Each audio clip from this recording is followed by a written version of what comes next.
দিয়ে আমি এদের হৃদয়ে যে আগুন চলছে অনাদিকালের আগুন, সেই আগুন নিভিয়ে দেব।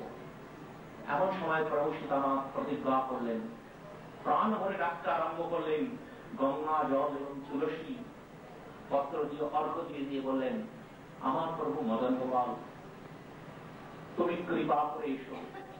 তুমি যদি না আসো, কোন অবতার দ্বারা এই কলির জীবকে আর রক্ষা করা যাবে না। সাক্ষাৎ ব্রজ প্রেম দান করো। যে ব্রজ প্রেম এতদিন আবদ্ধ ছিল, সেই ব্রজ প্রেম তুমি বিলিয়ে দাও আচন্ডালের দ্বারে দ্বারে। আচন্ডালের দ্বারে দ্বারে ব্রজ প্রেম বিলিয়ে দাও, সেই কিশোরী ভান্ডারে বিলিয়ে দাও। বলে প্রভু সীতানাথের আকুল প্রার্থনায় বলছেন, সেই কালে অদ্বৈত করেন আরাধন, তাহার হুঙ্কারে কইল কৃষ্ণ আকর্ষণ। ভক্ত প্রভু সীতানাথ আকর্ষণ করে তার প্রভু মদন গোপালকে নিয়ে নেন। পিতা মাতা গুরুবর্গ আগে অবতরী। যখন টানটি পৌঁছেছে সেই মদন গোপালের কানে গিয়ে পৌঁছেছে যে আমার তো আর বসা যাবে না, আমার আসনটি নেড়ে দিয়েছে অদ্বৈত। তার আরেকটি নাম কি না নাহা। আমার আসনটি নাড়িয়ে দিয়েছিল বলে তার একটি নাম হয়েছে নাহা। সেই নাহা আসনটি নেড়ে দিয়ে আমাকে ডেকেছে, আমার তো আর যাওয়া থাকা হবে না, এবার তো আমায় যেতে হবে। তা কি করলেন না, প্রভু তার পরিবারদের আগে আগে পাঠিয়ে দিলেন। কাদের না, পিতা মাতা গুরুগণ আগে অবতরী, এদের আগে পাঠিয়ে দিলেন। রাধিকার ভাব বর্ণ অঙ্গীকার করি, হ্যাঁ, রাধার ভাব কান্তি অঙ্গীকার করে, হ্যাঁ, সোজাসুজি তো আসলে আর হবে না। আমি তো এসেছিলাম বৃন্দাবনে সোজাসুজি, তা আমাকে সেভাবে হবে না। আমাকে আসলে কি করতে হবে না, ভেতরে কৃষ্ণ থাকবে, ওপরে আমি কি হব না, পরিপূর্ণ রাধা ভাব কান্তি ধরে আমি অবতীর্ণ হব। নবদ্বীপের সচিগর্ভ শুদ্ধ দুগ্ধ সিংহ, তাহাতে প্রকট হইল কৃষ্ণ পূর্ণ হিন্দু। বলছেন নবদ্বীপের সচিমার পর থেকে সেই মদন গোপাল অবতীর্ণ হলেন। এই তো করিল ষষ্ঠ শ্লোকের ব্যাখ্যান। স্বরূপ গোসাইয়ের পাদপদ্ম করি ধ্যান, পাদপদ্ম করি ধ্যান।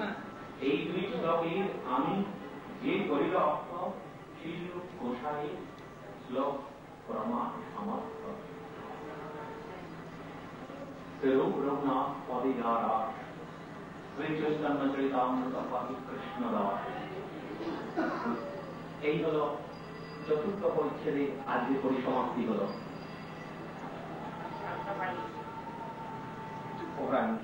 বিষ্ণুপ্রিয়া দেবী সচিমাকে বললেন, মা গো, আমি রাজ পণ্ডিত সনাতন মিশ্রের কন্যা। আমার পিতার নাম রাজ পণ্ডিত সনাতন মিশ্র। বিষ্ণুপ্রিয়া দেবীকে দেখে সচিমা অবাক হয়ে গেছে। বললে, ও তুমি সনাতনের কন্যা, তোমার নাম কি মা? বিষ্ণুপ্রিয়া দেবী সচিমাকে প্রণাম করে জানালেন, নাম তার বিষ্ণুপ্রিয়া। সচিমা দুটি হাত বিষ্ণুপ্রিয়া দেবীর মাথায় দিয়ে বলেছিলেন, সত্যই তুমি বিষ্ণুর প্রিয়ারই যোগ্য, সত্যই তুমি বিষ্ণুর প্রিয়ারই যোগ্য। যোগ্যপতি কৃষ্ণ তোমায় করুণ প্রসাদ। আমি আশীর্বাদ করি তোমাকে উপযুক্ত পতি গোবিন্দ দান করুক। এরপর সচিমা ঘরে ফিরে এসছেন। বিষ্ণুপ্রিয়া দেবীর রূপ সচিমা মনে মনে চিন্তা করছেন আর ভাবছেন, এই মেয়ের সঙ্গে আমার নিমাইয়ের বিবাহ উপযুক্ত হবে।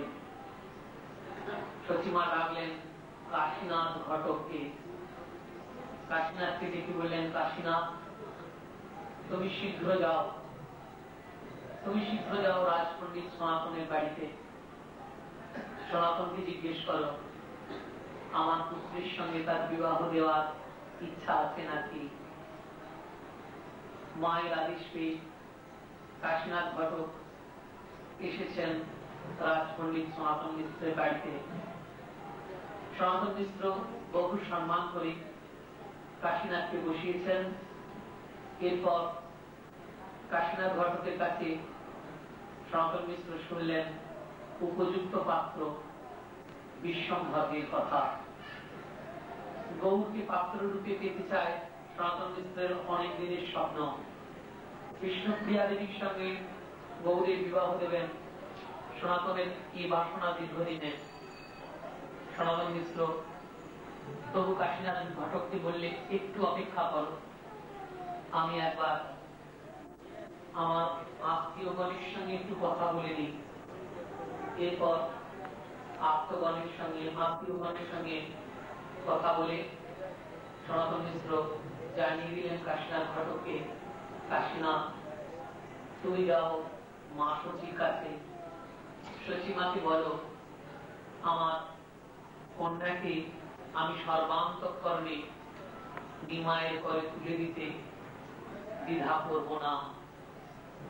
কাশীনাথ ঘটক গৌর সুন্দরী বিবাহের